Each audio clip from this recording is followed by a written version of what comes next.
How to make wood in Little Alchemy. Now, to make a wood in Little Alchemy is actually quite simple, but for that you first need to have an element called tree. Now, if you don't have tree, I have made a dedicated tutorial for that already, so watch that video first of all to make a tree. While you make a tree, you will create two more elements, so that would be a human and a stone, right? So when you have human and stone, it will create a tool. So I have already created a tool as well.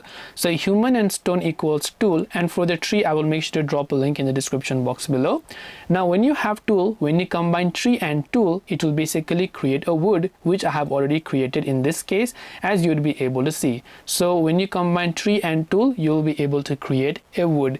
To make a tool, you have to combine human and stone. Human and stone will be there on the process of making a tree. To make a tree, I have already made a dedicated tutorial in the description box below.